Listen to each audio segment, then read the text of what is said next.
Computer. Okay, hi, my name is Renee Hobbs and welcome to EDC 534. Today's date is September. It's February 7th.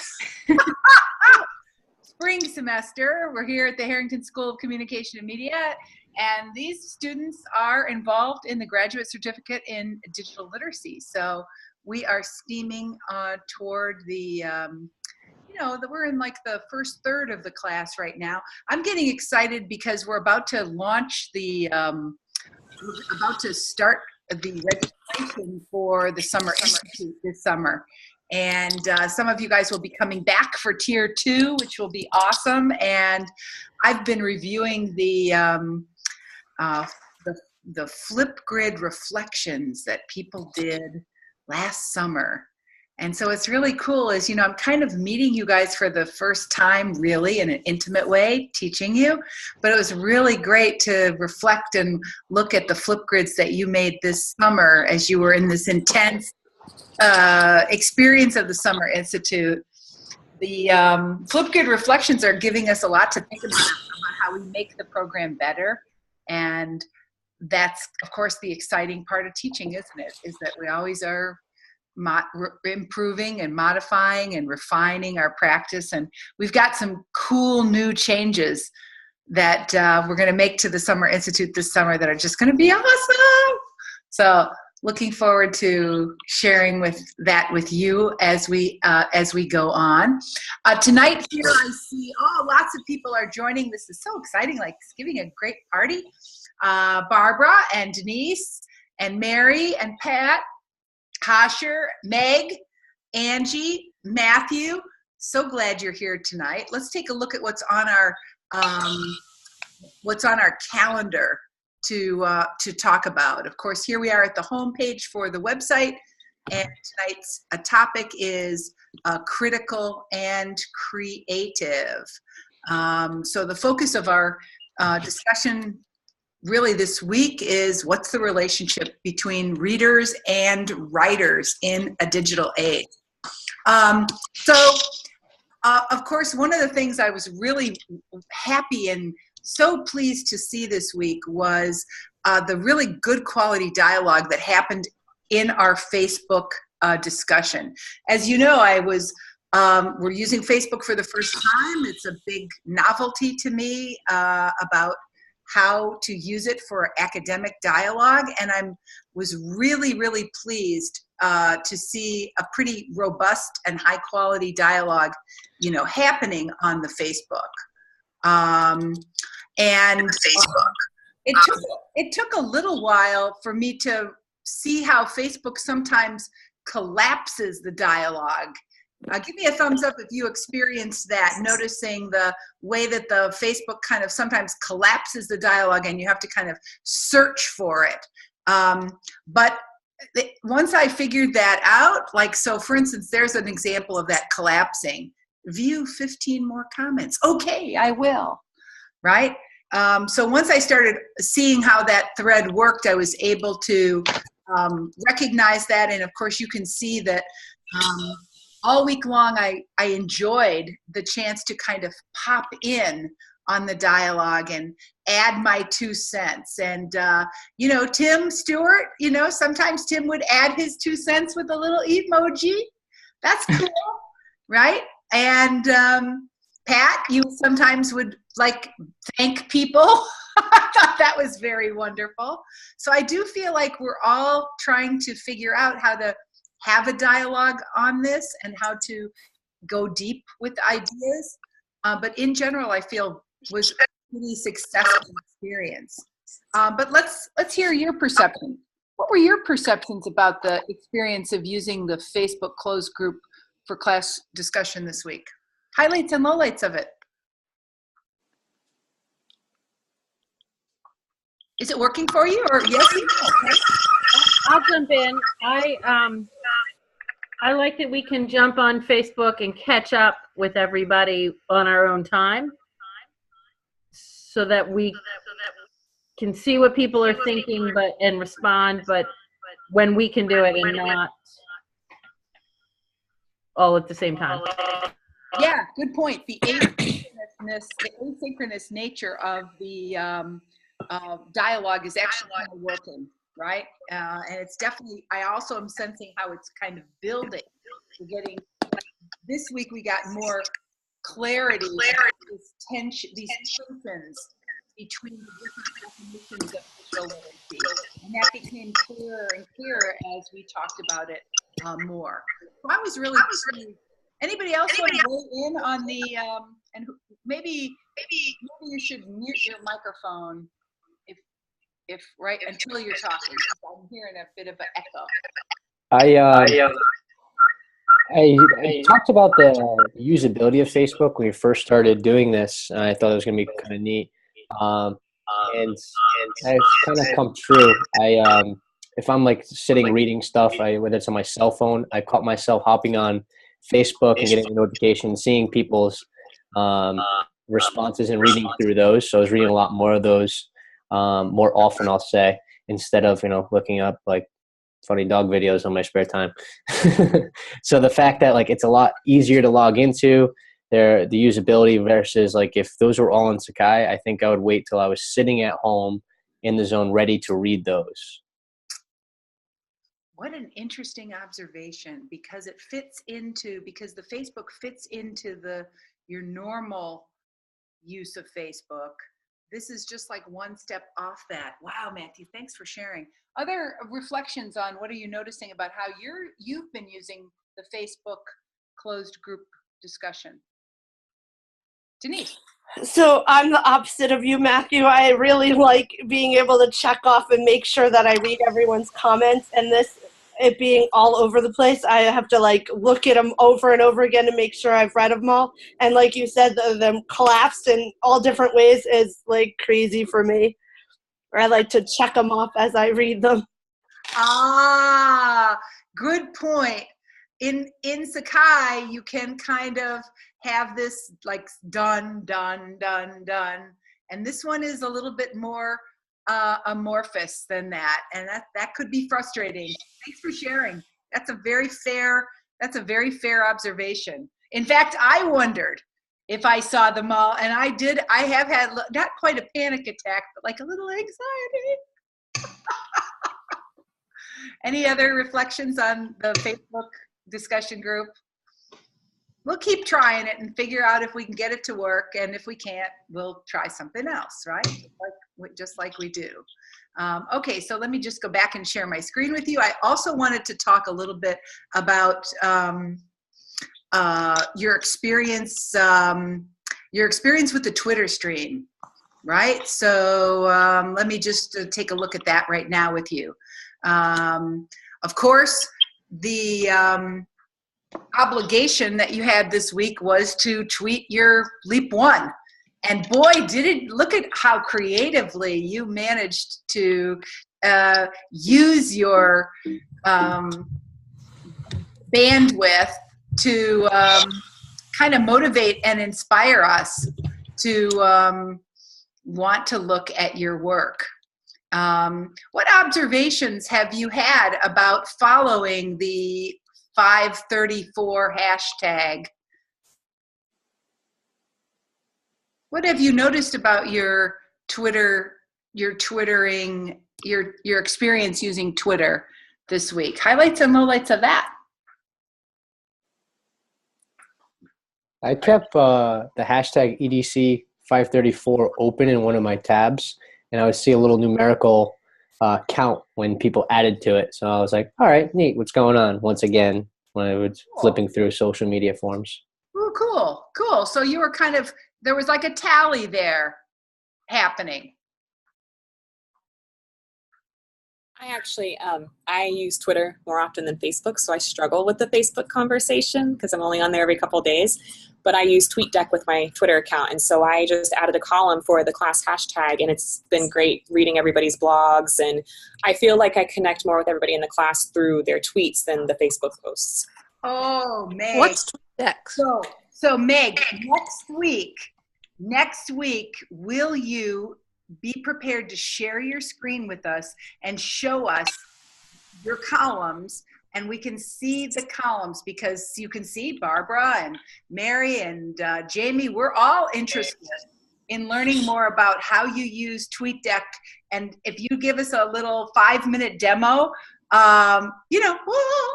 that okay? I will have to call in because I'll be driving state next week. But I can do a screencasting and share it with you, Renee, and then if you want to play it for everybody. Oh, that would be awesome. Okay. If you're willing, I think that's wonderful. Then we'll play your little mini screencast where you do a little demo, and then that'll inspire the whole room. Perfect. Marvelous. Marvelous. Of course, one of the things that's useful for me about the 534 hashtag is it allows me to kind of, as I'm finding things that might be relevant to this class, I'm sharing it with that hashtag. And I invite you to do the same, right? So we are kind of sharing with each other. I am hoping that you're moving closer to, or you're getting closer to having 100 people that you follow, right? So in addition to there's 18 of us in this class, in addition to the 18 of us in this class, you should probably be keyword searching on relevant to this class. Whose phone is ringing? Hello? Somebody's phone is ringing.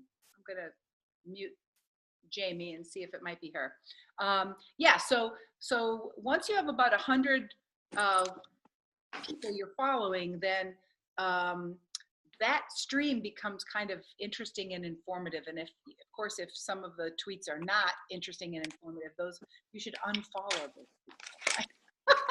So make your stream, your river, as interesting as possible. And don't feel under any obligation to look at everything. Nobody ever does that. That's impossible, right? Just use it like any digital resource, as a search tool, right? Or as a distraction and sort of a time waster for the intellectually curious, right? All right, well, I think the most important thing for us to talk about is your experience of Morgan Jaffe. You encountered her by listening to one of her podcasts. And of course, I'm so looking forward to reading your Leap One papers on this. Maybe what we could do now as we go around the room is just talk a little bit about the podcasts that we listen to, because we all listen to different podcasts. And in some ways, tonight, what we want to do is try to figure out, Morgan Jaffe is not a professional.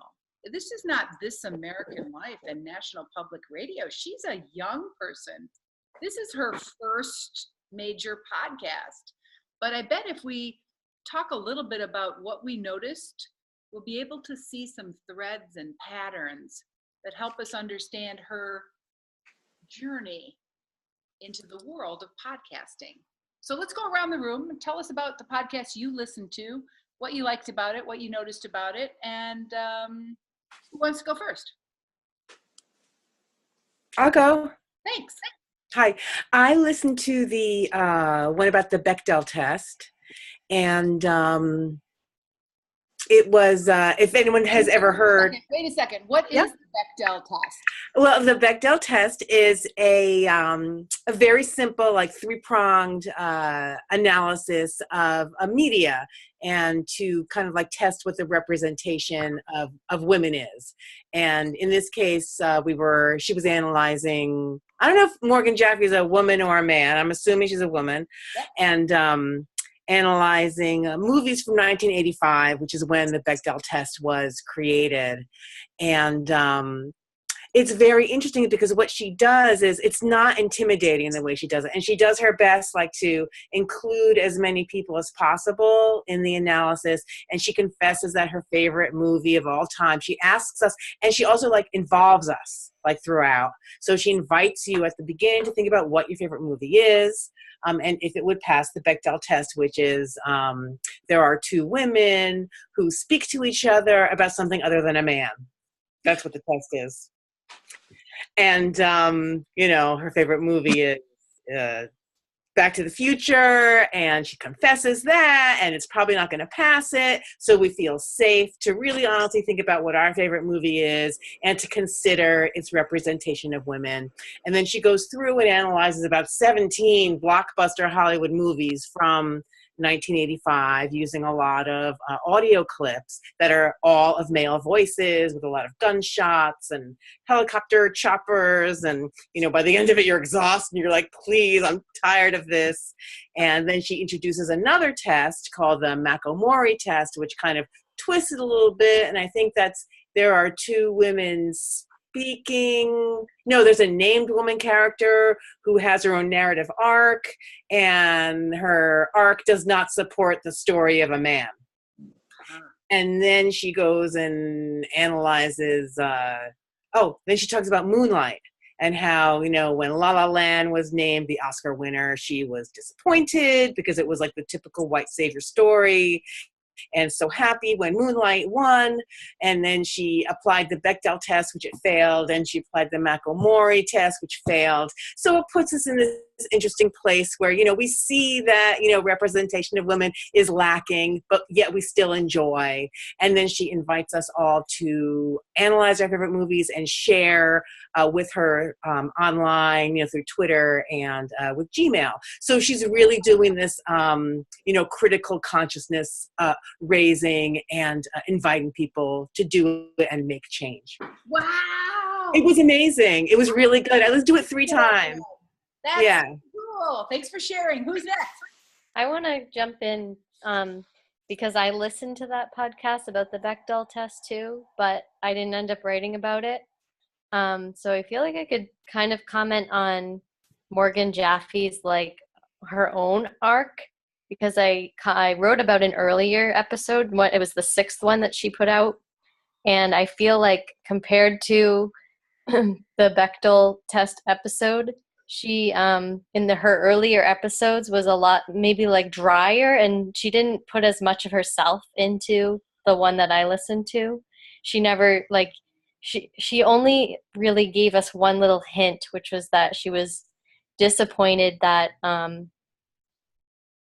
Dr. Seuss made this really super racist comment that was against the Japanese Americans. So that's the episode I listened to, and it was really super informative. I don't know if everybody knows this, but Dr. Seuss drew a lot of propaganda art during the Second World War for the Americans, and it was very racist.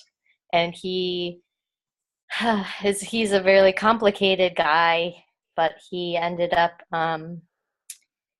dedicating his book Horton Hears a Who to a Japanese person who he met when in the 50s when he went over there and saw kind of what he caused. And so there's a lot of opinions I have about what's going on. And Morgan Jaffe in this episode, she kind of was more objective than in some of the later episodes. You are reading my mind, Angie. Interesting. So we might see Morgan Jaffe differently across the different episodes. Maybe later in the series, she's more comfortable revealing herself and her opinions and sharing her identity. And maybe in the beginning, she's trying to be, did you say objective? Interesting. Okay, cool. That's a hypothesis, a testable hypothesis. Who else wants to weigh in on this by sharing a summary of what you observed? And then Matt. Do you want me to go? Yeah. All right, sounds good. I actually listened to the 3rd episode, so it was the one about Charlie and the chocolate factory. And it was interesting as I was listening to you talk, Angie, because I feel like Morgan Jaffe was really, had a really strong opinion in that 3rd episode, that she really talked about quite a bit and quite freely. So she talked about both the original book and then the two movies that were based on that film, the film adaptations. And she saw instances that were really blatant in the original book of being racists. It had to do with the Oompa Loompas and how they were portrayed in the book. And I guess when the movie was being made in the 1970s, the NAACP and a lot of other people were advocating for the portrayal of the Oompa Loompas to be something different. And that was honored. And actually in subsequent editions of the book, the way the Oompa Loompas were portrayed in the book was changed also. But then in 2005, when the next Charlie and the Chocolate Factory film was made, she saw that Tim Burton went back to what she saw as racist ideas and put them back inside the film. And she really had some strong opinions about that, I think. Okay. Thank you. That was a great summary. And so clearly on that topic, you felt she was pretty expressive, right? Okay. Fascinating. Matthew, I saw your hand, and then Mary next. So yeah, I watched, listened to the podcast about, it's called California Diggers. It was the 8th one. So again, when I first started listening, she admitted, people have told me that I'm not great at putting myself out there. So I could get the sense that she's got this learning curve. She's getting used to it. So the episode is about the gold rush. It looked into a cartoon, Wagon Heels, which is all the music, all the characters are the same as Looney Tunes. In fact, the main star was Porky Pig.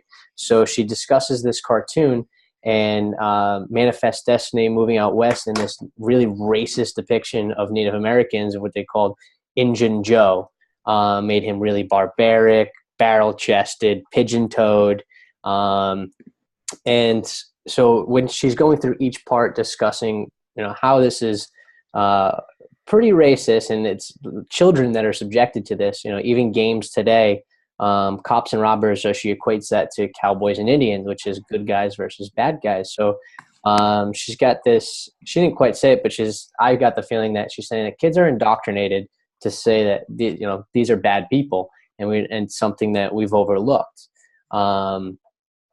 So looking through that, she points that out when it's kind of like this, I call it shock and awe history, because I teach history. So I've used this kind of own approach with my own students. It's high interest. It gets them engaged. So some of the things that I actually wrote about this in my elite project too, which she omitted. She talked about the negative stereotypes, which is, we need to address sports teams, literal Redskins, but she didn't talk about the other types of stereotypes. I'm not sure if it's just because she's not aware, she's not a history teacher, she is young, but like the creation of Earth Day and the environmental Native American, which I teach kids already in the 9th grade that's a load of hooey. It's that was created. It is a pleasant stereotype. It's happy, but like Indians don't waste anything. I didn't look up buffalo jumping where they would have them all run off cliffs. So I thought that was interesting that she didn't go into that. Nice. And so in some way, what I like about that interpretation is you're bringing your own understanding of this topic into adding to it and deepening it. That's really cool. I actually showed the cartoon to 2 sets of classes. So I showed it to my AP curriculum class, and then I showed it to my college prep freshmen to compare what they thought. And I just sat back and didn't say a word. And I just found it was interesting. Did a little test myself to see if they could pick up on it. Cool. And did they? AP class, their jaws are to the floor. Like, this aired on TV, and then my 9th graders, so again, they're a little bit younger, they were kind of looking around. A few of them were like, is that okay? And then other people just over the head. Wow. Thanks so much for sharing that big insight. Of course, one of the reasons why I wanted to start with this podcast as our focus for our Leap One topic is that in some way, one of the things that digital authors do, and authors do, right, is we represent reality. through stories and in nonfiction, we represent reality. And we might represent reality accurately or inaccurately. We always represent reality in a way that is selective and incomplete. So Morgan Jaffe's kind of preoccupation with representation, well, that's kind of important because that's what authors do, right?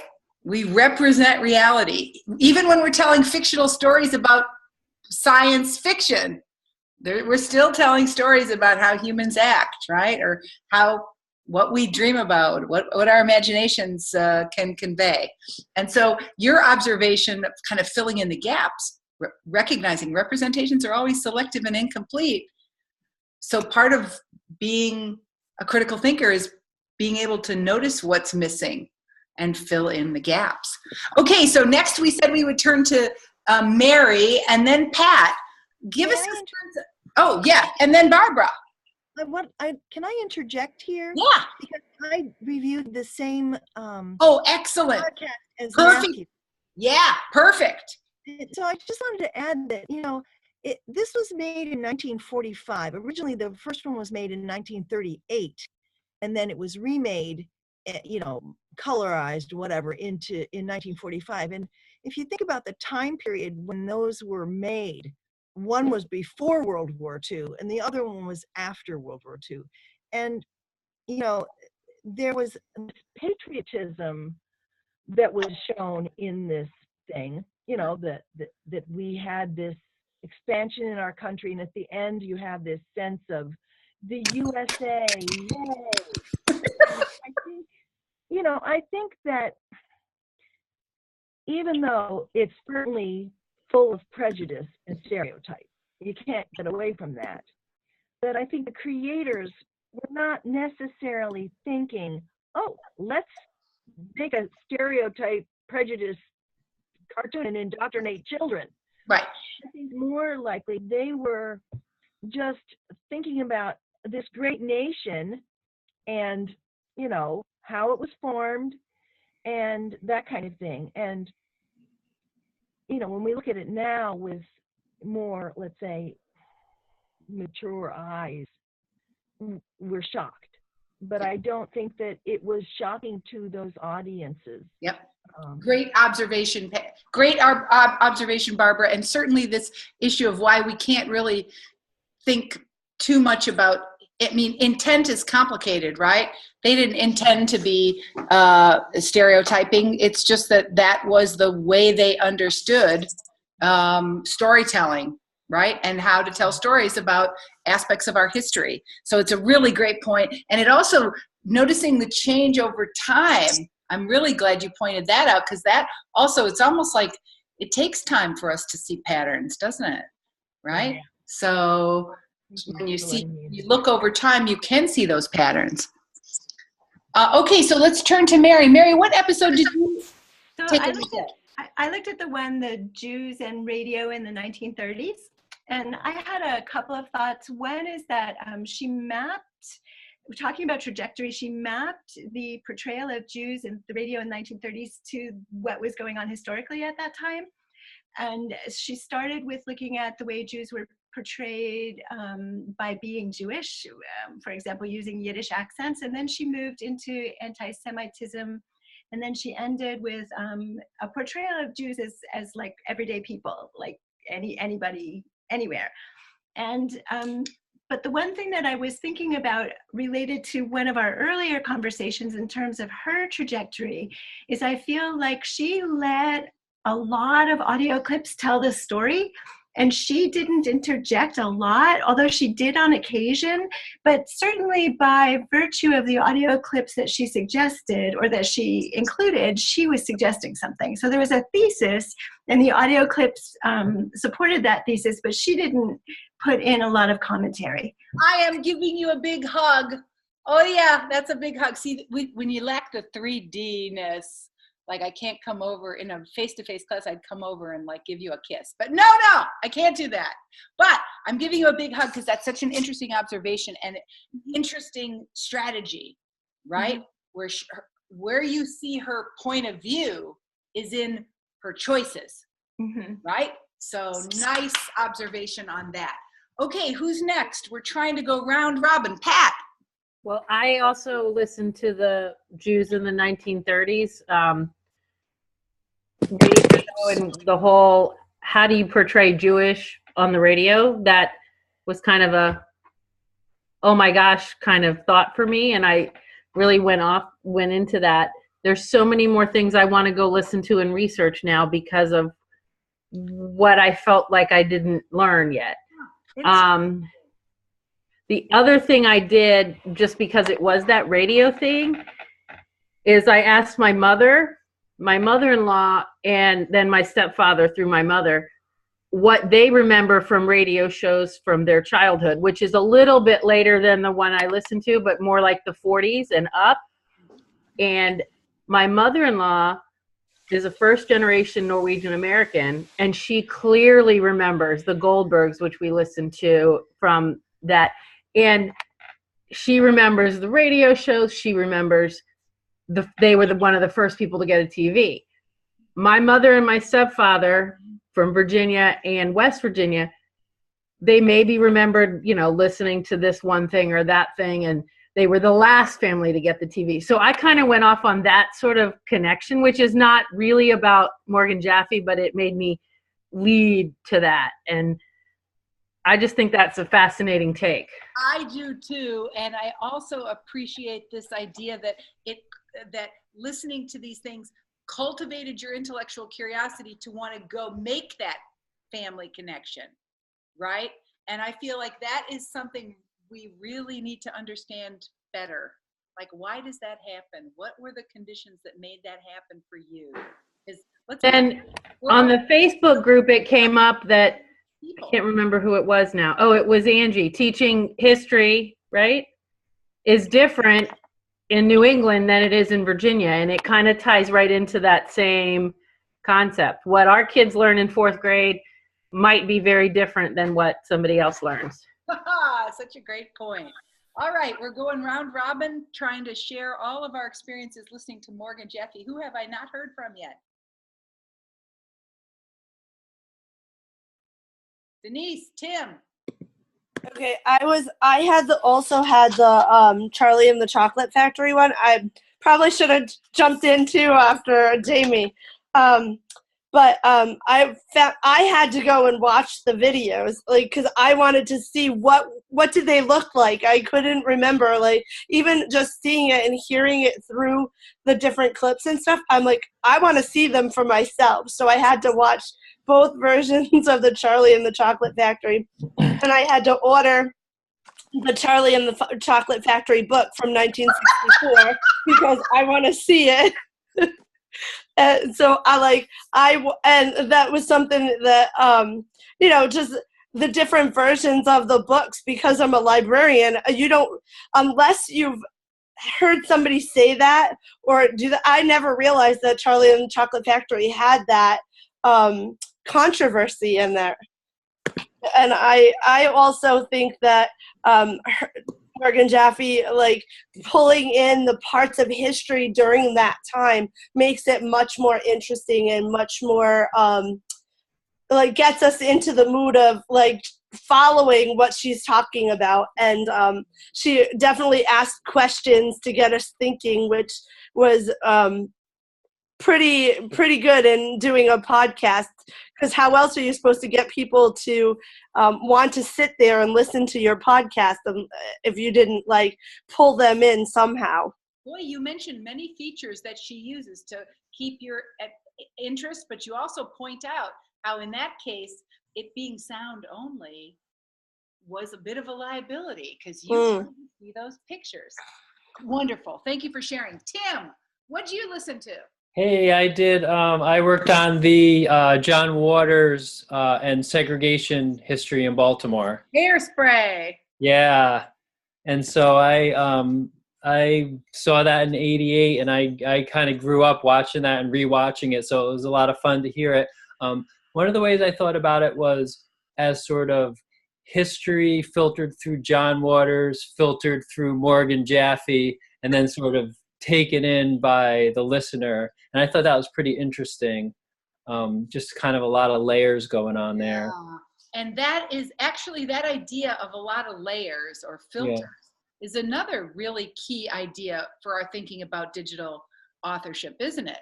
Is that we're all taking in information as consumers, right? As readers, as listeners, as viewers, and then filtering it through our own head, and it comes out something different. Right? But there's still a connection. So I am just delighted. All right. Is there anybody else who wants to share their Morgan Jaffe story? Meg, I see your hand raised. Tell us your story. What'd you listen to? Well, I was alone. I was the only one who did the cheers and clears, which was good. This episode called The Boy Bar, and she gave a quick synopsis of the story and how there was basically the way she worded it was a token gay character that entered this TV series. But the pieces that I really pulled out, there were two things that stood out to me. At one point, she used a lot of news clippings as well as clippings from the show, but then she read in a very simple voice a list of names of LGBTQ people who have been murdered over the last couple years. And it was so powerful of just reading this list of names. It made me think of like when you go to a monument and you just see the list of names. So I thought that her use of language in that moment and her use of the silence in the background and just her voice was very powerful. But then there was a point where she was talking about how this was a token character, and there was Diane in the show spoke up for the character. And she said, and I have to go back and pull her exact words, but she said something to the effect of this being a whitewashing and that this was an ally speaking for us. And I thought her use of a collective pronoun was interesting because it was an earlier episode and she hadn't revealed much about her own identity, but it gave me pause when I noticed that she was using several collective pronouns throughout the podcast. And so it kind of maybe revealed something about her identity, maybe revealed something there. I didn't get to watch the interview, so I don't know. Right. But I thought that was interesting. And then a little anecdote, I was telling a colleague about it today, and he said, he just stopped our conversation and said, "Are you ever going to be able to watch a movie or listen to anything and not critique it?" And I'm like, no, not after this class.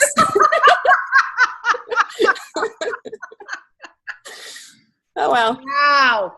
Oh my gosh, my head is blowing off with such interesting insights. Now, a couple of you guys actually participated in the podcast because Meg's raising the question, which is we feel like we've learned about Morgan Jaffe, but we don't really know her. If you, Pat, I know you listened in on the participated in the podcast. I'm trying to remember who else, if any.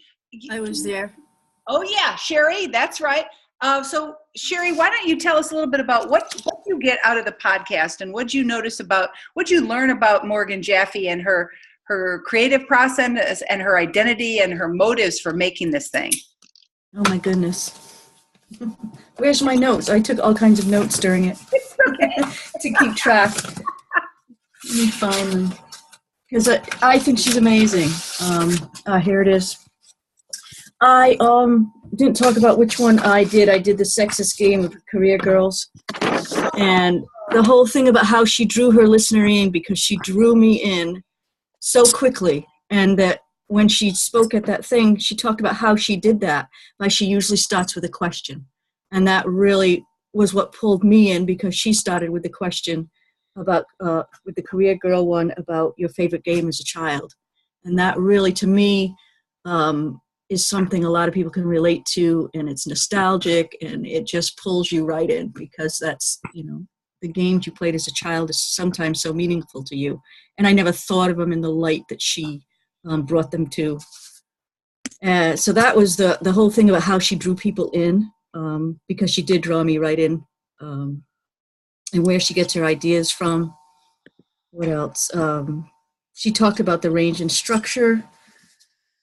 You know, one of the things Sherry just pointed out that I think is really interesting is that she really does want to, she wants to take stuff that we think of as unproblematic and like make it problematic, right? So the game you played as a child, like what could be more unproblematic than that?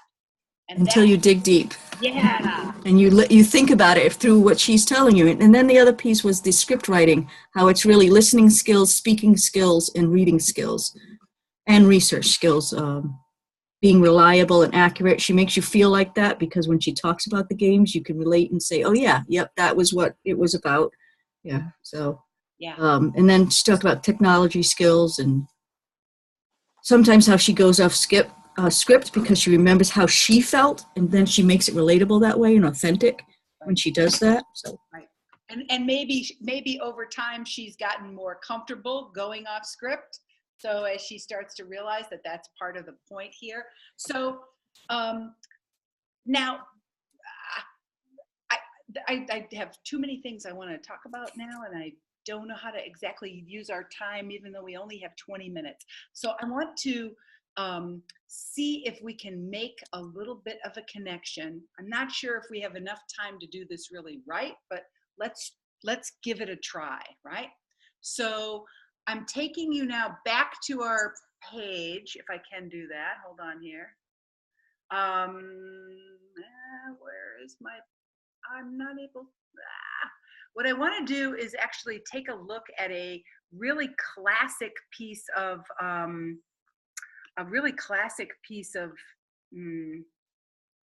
insight on digital authorship that comes from a guy named Ira Glass. And it's possible that you've heard the name Ira Glass because he's a pretty famous guy. He's the guy who invented the famous radio program called This American Life. Give me a thumbs up if you're familiar with This American Life and Ira Glass. I've heard of Ira Glass. You can't see me, so I'm telling you.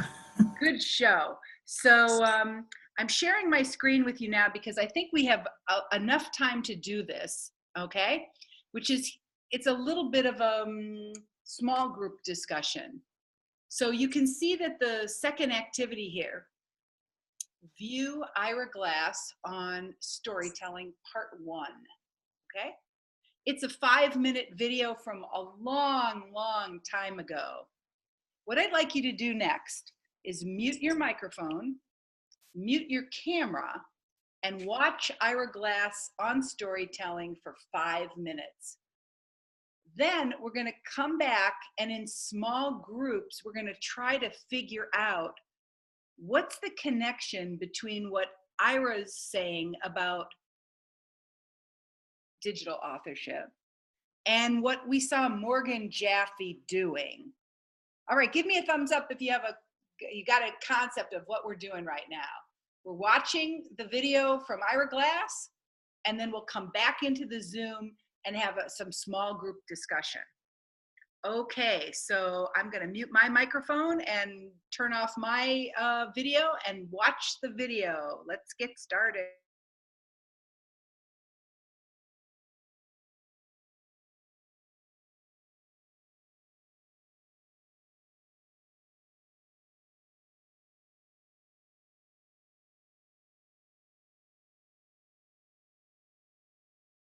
Shoot.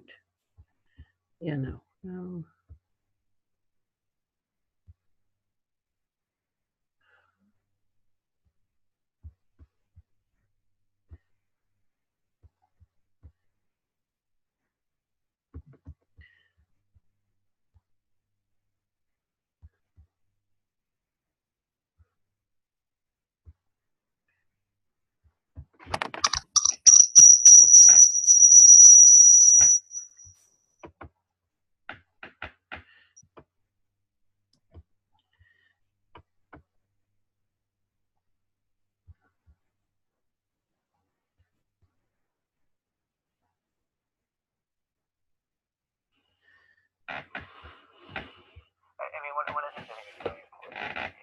not hearing him.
One is the anecdote. And an anecdote is literally just a sequence of actions. If you think of it as just like what is a story in its purest form?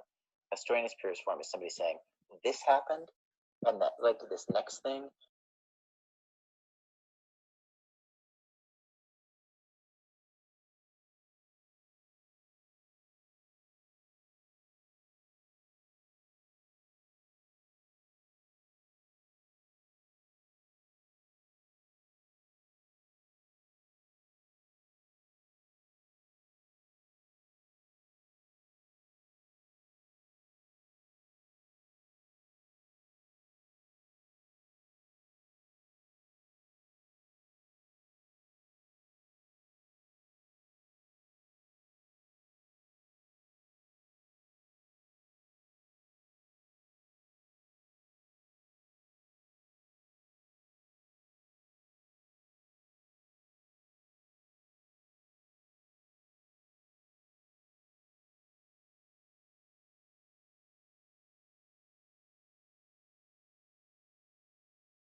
Okay, if you're back with me, give me a thumbs up. Okay, we're almost back. Almost everybody is coming back. Okay, so I bet you're thinking of 2 or 3 obvious connections between what Ira Glass is saying and what Morgan Jaffe was saying, right? So let's break out into some small groups. I'll just give you 3 or 4 minutes to see if you can do some connection between what Ira Glass was saying and what you observed and found and discovered in your Leap 1 by looking at Morgan Jaffe. Okay, give me a thumbs up if you know what we're doing right now. We're moving into some breakout rooms. You're just going to have a few minutes and then I'm going to close it down. Here you go. Open the rooms.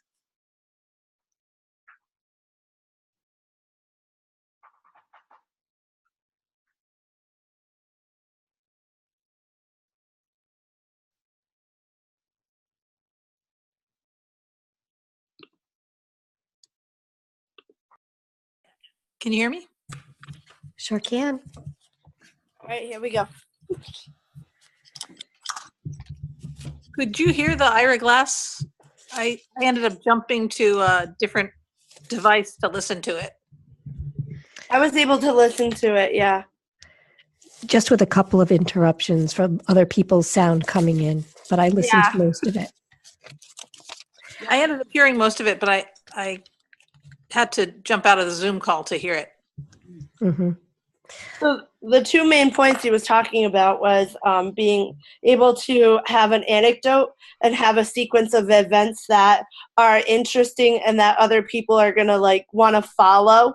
but Mm-hmm. also baiting people by asking questions, and then further on when they're talking to be able to answer those questions for those people that are listening to keep them interested in their conversations. Yeah, the question part is what popped out for me. I think Ira Glass was talking about questions that come up that you kind of infer from the story. But I think when I listened to Morgan Jaffe, she was more explicit in her question asking. But I still think that's that similar idea of raising questions that are pursued later. I think too that made me think about the question, and we were talking just a couple minutes ago about how Morgan Jaffe talks about starting her podcast with a question, and a little bit of a discussion of the question of what games did you play when you were little for the podcast about women. And I think that's a pretty common technique that good podcasters use, is that they start with a question that calls up for people something that feels very warm and snuggly and shared, like it's a shared experience, but at the same time is an experience that we each have as individuals, and is sometimes culturally quite different or interpreted quite differently from one group to the next. And so, like, where did you first meet, or how did you meet your husband, is that kind of question. Finding out as a librarian, one of my favorite books is called Throw Your Tooth from the Roof, and it's just a book about all the different ways people acknowledge losing their teeth as a rite of passage for children in their cultures. And so I think those things both have this really great power of connecting you and opening you up to hear difference. Yeah, opening you up. That's a really great way to think about it. And especially in relation to the Ira Glass thing about, you need not just the storytelling, but you need this reflection, right? And maybe part of the reflection is it's that warm and fuzzy, it's got an emotional dimension that's really personal, like, so that it connects the personal to the universal, or something bigger than something bigger than the personal, but it connects to the personal. Right. So you feel like a part of it, but you're open enough to hear because you're not in charge of it or responsible for it. Wouldn't it be cool if we could do that in our teaching more often? I wonder. Just in our listening, even. Being more personable with like sharing your story connects people in, because they're feeling sympathetic to you and what you've gone through. So I think it just draws them in and brings it all to a close, even more so than just ending your story without that personal fuzzy connection. I think it also lends to trust, and your willingness to trust that the speaker or the moderator or the podcast giver is because they've shared something personal with you. Then it's safer for you to share something personal and to share that experience. And if somebody has clearly trusted you, then in your brain that automatically makes them more trustworthy, if that makes sense. Oh, that's definitely makes sense. Yep. Definitely. My son told me a story about Benjamin Franklin. Whenever he met a new famous person, he would ask to borrow a book, whether or not he cared about what they were reading, because they would rarely turn him down, so he'd get to borrow a book. And then when he returned it, it proved himself to be trustworthy.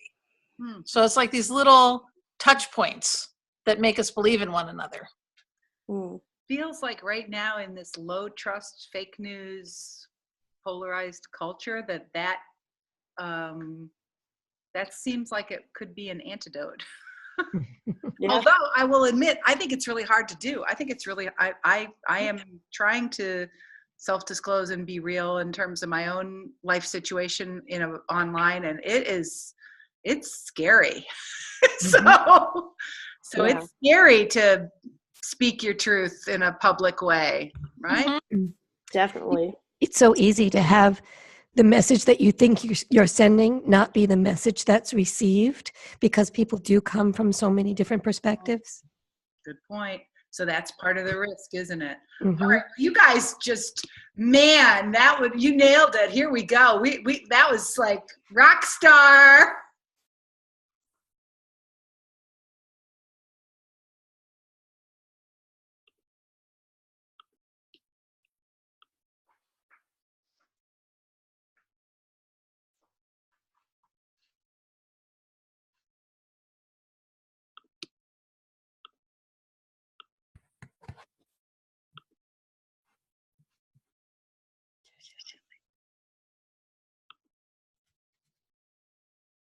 Question.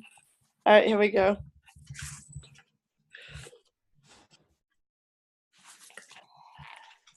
Okay, we're coming back here. We're coming back. All right, we're coming back, right? This is cool. All right, give me a thumbs up if oh, we're waiting until everybody comes back here. Most everybody's coming back. Give me a thumbs up if you had an insight that came from that dialogue. Was that useful? All right, well, okay, you can go like this too, and you can go like this too. Be honest. Fair enough, fair enough. All right, we only have 3 minutes remaining, so, but in a way I feel like we used our time really, really wisely, so I'm so pleased. I mean, one of the things I think Great discussion we had tonight. Thumbs up if you can see my screen now. Building blocks of the stories. Good show. So, one of the things you don't want to do is you don't want to think about what's going on there? high school. What's going on there? I'm hearing a background noise there. Okay, so let me talk a little bit about what I'd like you to do for next week. First thing you should do is you should take a look at the LEAP 2 assignment that's due February 28th. I'll ask you to read this through, and next week we'll talk a lot about it. Guess what? You're going to be collaborating with someone in this class to create some media together. Woo! What fun. So read this over, take a look at the concept of the assignment, the criteria for evaluation. Come with your questions, right? That's all I ask for this week. You have plenty of time. It's not due till the 28th. You got lots of time. So, but that's one thing to take a look at. Here's what I'd like you to do to complete for our next synchronous class. Our theme for next week is called Digital Civic Engagement. Can digital authorship help change the world? So first, I would like you to select 2 of the LEAP 1 essays that we read about Morgan Jaffe and offer some warm feedback to those authors, right? Because in some ways, Morgan Jaffe's motive for doing this podcast is kind of connected to the topic of digital civic engagement, right? It's kind of related. Then you're going to read chapter 6 from Create to Learn. That chapter is really about taking action in the world. Then we're going to read 2 chapters from this book. I'm kind of pushing it back so you can see it. This book is called Civic Media, Technology, Design, and Practice. And it's an edited collection by Paul Mihalaitis and Eric Gordon with all kinds of examples of how digital media is being used to promote civic engagement in learners of all ages. So we'll read 2 pieces, one by me on capitalist consumers and communicators, how schools approach civic education, and another essay called Connecting Pedagogies of Civic Media, the Literacies, Connected Civics, and Engagement in Daily Life. So you're going to read those 2 pieces. After reading, you're going to use the Facebook discussion group to comment on some of the ideas from the readings that resonated with you. Now, as you contribute, also take time to read and respond to some of the ideas shared by the class members. If you want, you can watch the video recording of the Morgan Jaffe podcast. That is an optional activity. But it's time for you to do some searching. So the create activity this week is it's rooted in search. Explore the concept of digital civic engagement using at least 2 different search strategies and find an interesting or useful resource or example that is relevant to your personal or professional life. Using this Padlet wall, describe the resource or example and briefly explain why you selected it. Take a look at the work of other students so we avoid duplication or redundancy. So give me a thumbs up if you've used a Padlet wall before. Let me just take a look at that. It looks, the thumbs up. Yeah, it looks like you're mostly comfortable with that. Now, when I say use 2 search strategies, well, let's just generate some search strategies that you might consider using. There are a lot of them. You have to use 2 search strategies. Like what? What would be an example of a search strategy? Talking to people. Good. What would be an example of another search strategy? A library database. Excellent. What would be another example of a search strategy? A YouTube search. A YouTube search under the phrase digital civic engagement. Excellent. Another one. You could do a Twitter search. Awesome. Yes, you could. Another one. Pinterest. Pinterest search. Google Scholar search. Google search. You name it. Okay? You could do a search and limit it by time or shareability or all kinds of things. You could type in digital civic engagement and libraries. You could type in digital civic engagement and high school. You could type it in digital civic engagement and activism. Yeah, bravo. So next week, we're going to share the Padlet wall, but come prepared to describe your search strategies and what you learned using the particular search strategies used. Remember, you're just limited to using 2 search strategies. Don't overdo it, you overachievers, yo. Right? Just 2 search strategies. All right, let me know if you guys have any questions. Do you have any questions about what you're going to be doing this week? It should be fun. If you do, the best way to reach me is tweet me, right? Tweet me with a tweet and I'll answer all your questions. Otherwise, I will see you guys on Valentine's Day. So let's say goodbye. Valentine's Day, like this. Valentine's Day. Goodbye, Valentine's Day. I'll see you next week. Bye-bye. Have fun.